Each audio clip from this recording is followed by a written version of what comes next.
Welcome in, everyone. Thanks so much for joining me again. Today, I'd like to discuss generosity from a Buddhist perspective. This is a big topic, as most topics, coming from the Buddha Dharma. And there's a lot of ways we can explore generosity, but I just want to put it out there for some of you new to a Buddhist perspective on generosity that there might be some ways I'm going to present it that's a little bit different than how you normally think about it. So I just invite you to generate an open mind with me to some new ideas, especially here. I would say that the first one being that in Buddhism, generosity is not just a physical kind of giving. I call it more a way of being, or sometimes I say like the spirit of generosity.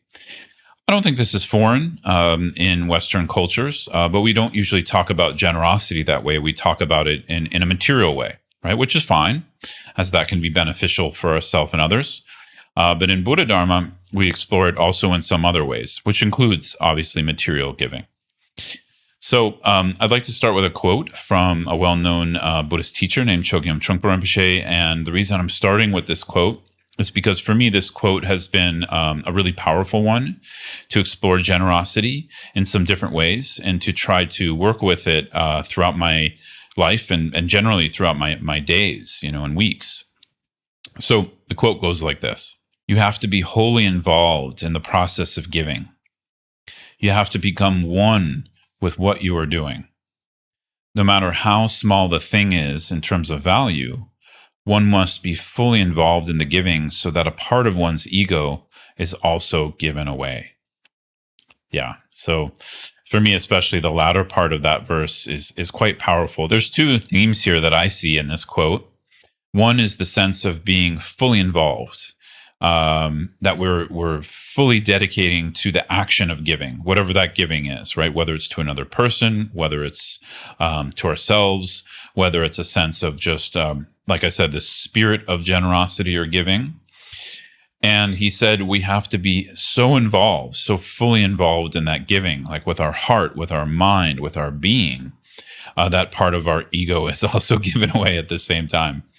So I'd like to discuss that latter part, that part of our ego is given away at the same time, and just frame that a bit. Because for some of you listening to this, you might not be able to relate with that right away, or why that's important, or even why you'd want to do something like that. So ego is obviously a Western term, but sometimes modern Buddhist teachers will use it to describe this sense of self-enclosure that we build up, that we feed throughout our days, hours, weeks, lifetimes.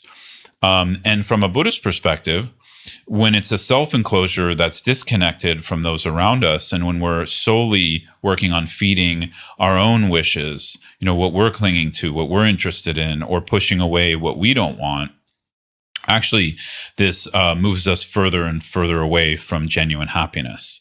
So this is just a basic premise in Buddhist philosophy that the more self, the more problems. That the more self, the less happy. And this is a very, very tricky one. And obviously, this is why there's, entire paths of practice and study and different lineages within Buddhism, because this is a very challenging problem for most of us, because this is how we are functioning. It's a very strong, almost primal habit to cling to self and to want to focus more on what's in it for me, so to speak, right? Or the sense of it being all about me. And so, we don't have to feel bad about that. It's just a strong habit. And from a Buddhist perspective, this is the main habit of what's actually causing our pain, suffering, dissatisfaction, and disease. So that's the context of why he's saying that, because one of the points of generosity is actually that it relieves us of our ego clinging, or it relieves us of excessive attachment to our own self-interest and self-absorption. And we have to first have some kind of understanding that we want that, right? Because we might not want that unless we study it a bit, and unless we explore some of the Buddhist teachings in how that limits us, as I said, and how that causes us dissatisfaction ultimately. And I'll just leave this here for now and jump to the other part of the quote, which is on being fully involved, where we're practicing, keyword practice, the spirit of generosity with our whole being, with our thoughts, with our physical and verbal actions, with our emotional intentions, and of course, with how we're viewing the object of our generosity, whether it's a person or a situation or a pet, an animal, whatever that is. How we're engaging with that object is we're engaging fully with our whole sense of being. So for me, there's kind of two ways to work with this quote. One is we come from the side of seeing how much damage our own self-enclosure is doing to us, or feeding that self-enclosure or self-absorption, or this sense of it being all about me. We come to some understanding via experience, reflection, meditation, that's actually harming us. And then we practice generosity or generosity of spirit throughout our day, which is just a sense of also openness towards others, openness to the world around us. So that's one side of it.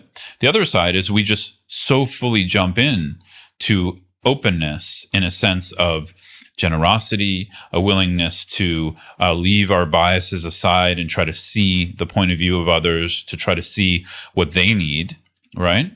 That the same thing happens. Our own self-cherishing lessens, and therefore, of course, our own suffering is going to lessen. So another component that's really important here is that generosity leads to openness. And so what is openness, right? The Buddha Dharma describes openness in lots of different kinds of ways. We can describe openness as a spirit of generosity itself. We could also describe openness as just a sense of non-bias or non-judgment or less judgment, right? Openness to our own emotions, thoughts, others, etc. We can also describe openness as a sense of spaciousness, where there's less of a wall or barrier between ourselves and others. Now, this is a tricky one because openness doesn't mean we leave discernment aside, right? Openness actually includes discernment, but what happens is that judger, that bias that wants to limit ourselves or others, those limiting beliefs about ourselves and others, those start to slowly fade away as we practice this. Those become more and more evident, how they cause us pain and how they cause us to limit ourselves in relation to others. So openness includes discernment. Openness includes a sense of wisdom on what is going to be beneficial and not beneficial. But it also includes a sense of spaciousness, a sense of ease, less self-absorption, less it's all about me, right?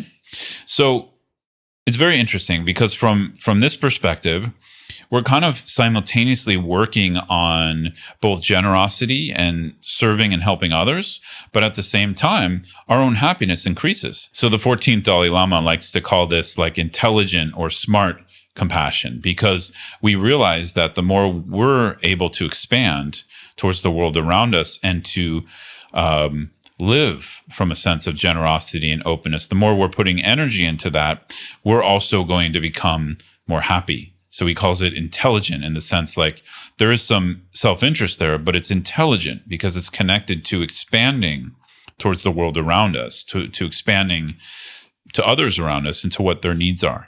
So another component I'd like to introduce is a sense of deep listening. So for me, part of my practice of this spirit of generosity, either leading to openness or openness leading to more of the spirit of generosity, part of it is a practice of deep listening. And this word deep for me implies not just listening with the ears, but listening with our bodies, listening with our hearts, listening with our other senses, our eyes, etc., where we're open to the world around us, we're open to others. And for me, there's a sense of like curiosity there. There's a sense of being open to what others might need, to learning more about others, right? Less of my assumptions, less of my judgments. And of course, if it's another human, we can ask them, we can talk to them, we can learn about them.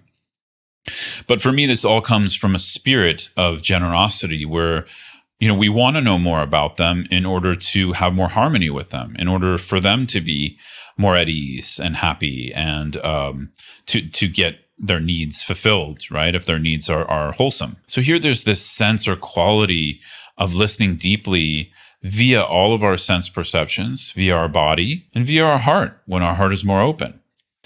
So I recommend trying this in small ways, trying this in ways throughout your day that are going to be workable, right? So we don't have to take very challenging situations or relationships into this kind of practice right away. You just practice generosity, moving from small things that you can do. So if material generosity is easier for you, you just start with that. You start with giving something away and giving it away to someone who actually needs it. So it involves this listening process, this deep listening, because you're aware of what they actually need. You know, you're not giving something to someone who doesn't need that, right? So you're aware they need something. And sometimes it doesn't need to be a material thing. It can be your time or energy, or just seeing that they are, needing some help to complete a task, and you go in to help them with that. And of course, probably all of us have examples like this that happen each day at our work, with our families, with friends, etc. So it's not like we have to search long and far for this. Usually this happens in our communities. You know, I'm a big fan of working locally, right? So working locally and then allowing that to flavor and benefit globally. So start with that, things that are directly around you where you can practice the spirit of generosity, but consciously. So maybe it's something you already do, right? Maybe it's some way you use your time to help someone else in need, like a son, daughter, family member, friend, coworker. Now become conscious of that and open your heart to a form of love, a form of warmth towards that person while you're doing it, because you see them as lovable, you see yourself as lovable, and you want to offer in that spirit, as the quote says, involving yourself fully in that moment with them. So, of course, that also involves meditative awareness. To involve ourselves fully just means we need to be present, right?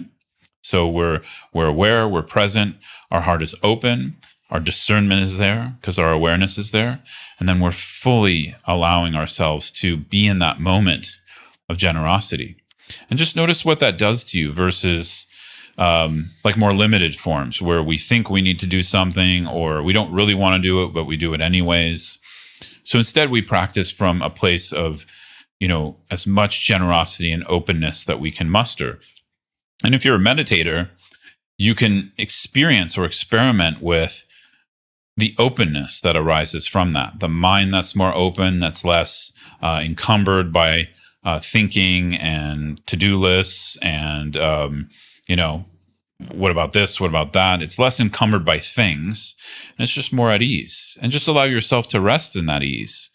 And so we go throughout our day kind of combining these things, resting in ease, resting in openness, and then practicing this spirit of generosity, either directly or sometimes what I recommend is just practicing this in meditation, working with a visualization of generosity, or just clicking into this sense of being open to others. We can do this even when no one else is in the room. So it's possible where we just kind of open our heart and we're ready to meet whatever situation is in front of us next, whatever person we're interacting with, right? So I think that's about it.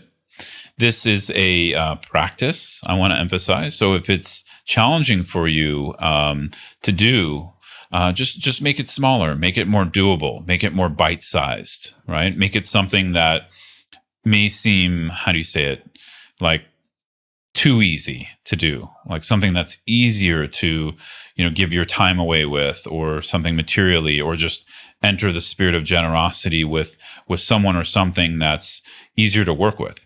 So it's okay to lower the bar in the beginning because that brings confidence for us, where if we put the bar too high, we might lose confidence. So that's the last thing I'll leave you with. When you're practicing this, don't set the bar too high. And it's okay, because when we set the bar low, it doesn't mean we always keep it low. We can raise the bar, right? Because it has room to grow.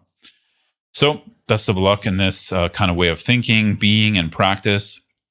As always, feel free to reach out and let me know here in the comments in YouTube, or if you're listening on Spotify and iTunes, just reach out to me at scotttusa.com. Write me a note. I'd love to hear, how you connect with this, right? So Thanks so much and take care. Talk to you soon.